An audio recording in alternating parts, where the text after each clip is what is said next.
Yo, what is going on, you guys? It's your boy King Sanders here, and we are back with another day of sports betting. This is going to be for Friday, payday, July 14th slate of MLB action. I'm super excited to dive into it. We do have another really great slate of MLB as of today. I did end up finding 3 plays that I did really like, so hopefully we can go ahead and get that clean 3-0 sweep today and call it a good day, because we have not necessarily been the greatest here recently. But before we did dive into the day's plays, I did just want to go ahead and say that we are still currently on the road to 7,000 subscribers, and at the time of recording this video, we're still less than 400 away. So if you guys are new, make sure that you guys do like, comment, subscribe, and turn on that notification bell so you guys know whenever I post. We are about to head into the MLB All-Star break, so hopefully we can put out some winners here before the All-Star break does actually end up happening. But without any further ado, let's go ahead and do a quick... Oh, before we do that, did just want to go ahead and give a quick shout out here to all of our members here on the channel as well. Thank you guys so much for everything that you guys do. And thank you guys so much for giving me such a small channel, such a big chance, as I always say. It truly does mean so much to me. So, without any further ado, let's go ahead and do a quick recap as of yesterday. We ended up going 1-2 on the day. Definitely not something that is, it's definitely not very good. We have gone 1-2, I think, for 3 straight days. I think that today's the day we turn it around. I really do like my plays today, so hopefully it ends up working out for us. But we did have the White Sox and the Twins no runs first inning at -115 odds. The White Sox did end up scoring in the top of the first inning, and other than that, the Twins, they didn't end up scoring, so we just needed the White Sox to pull through, but they just kind of got hot, so there's nothing you can really do about that one. Then we did have the Pirates team total over 3.5 versus Miami at +104 odds. This one was just annoying, mostly because no one really even scored over the course of the entire game. It actually ended up going into extras at 1-1. The Pirates ended up scoring to go up 2-1, and then in the bottom of the 11th, I believe it was, the Marlins had 2 runners on base. I was hoping that it would send it into even more extra innings, and we could have a chance at them still hitting the over. But the Marlins, even with 2 runners on, could not get one to fall. So that one did not end up working out for us. But then we did have the Reds +1.5 versus the Yankees. This Reds team has been really, really hot. I think I liked them against the Cardinals today, but I decided to not go against it just because of the pitching matchup. It just made me a little bit too nervous. But without any further ado, let's go ahead and dive into today's plays. So, our first play of the day, we're going to be taking the Mets money line here versus the Cubs at -130 odds.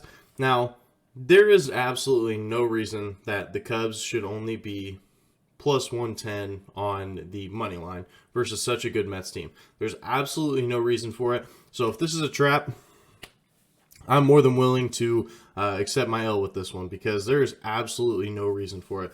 The Cubs at home this year have been really, really bad, and over the course of the season just in general, but specifically at home, they are 17-29. So they have been really, really bad.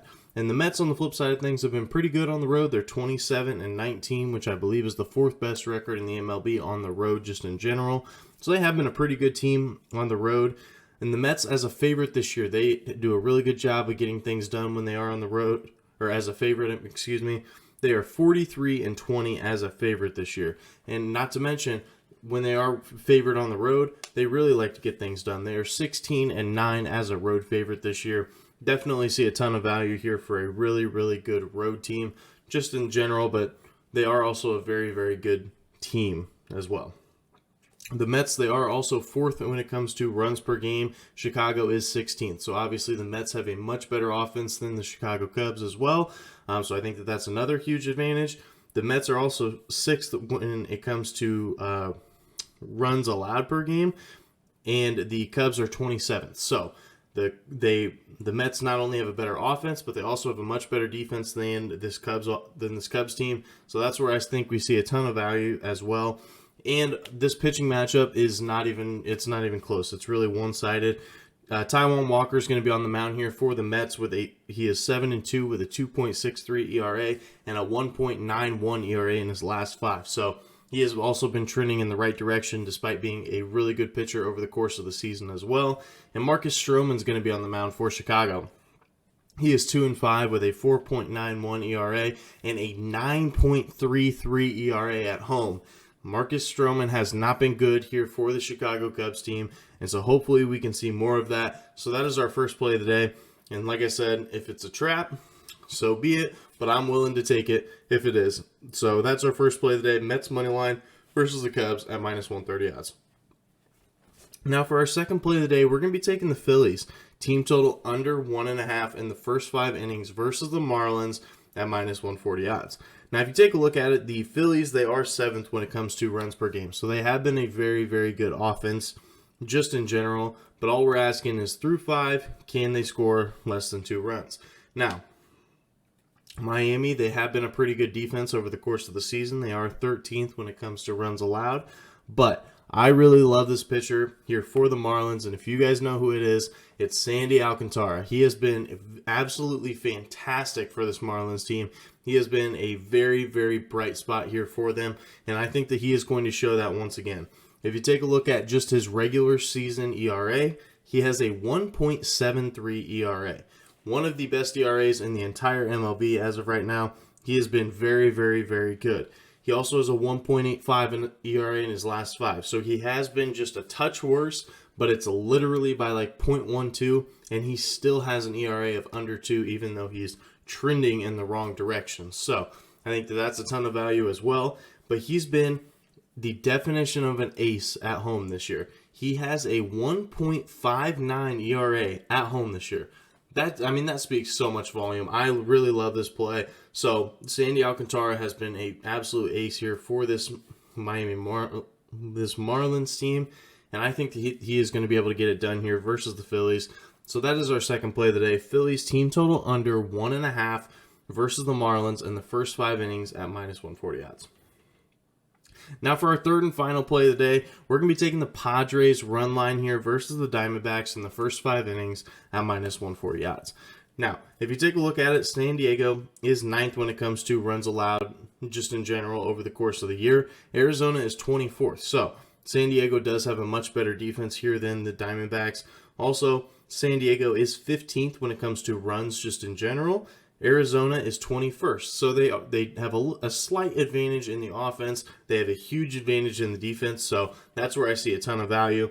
Also, Yu Darvish. Yu Darvish has been an absolute man all year. He is one of the most profitable pitchers in the first 5 innings over the course of the season. So if he does end up letting us down, I'm willing to take that, but I think that this is a really good spot to target. He has a 3.38 ERA on the year, but a lot of that is inflated because he's not a very good pitcher on the road, but at home this year he's been really, really good. So he has a 3.38 over the course of the season. He has a 2.91 in his last 5, so he is starting to trend in the right direction. He also has a 1.69 at home, so he has been really, really good at home this year, and a 0.69 ERA through 13 innings pitched versus Arizona. I think we see so much value here on that play. And Bumgarner is going to be on the mound here for the Diamondbacks.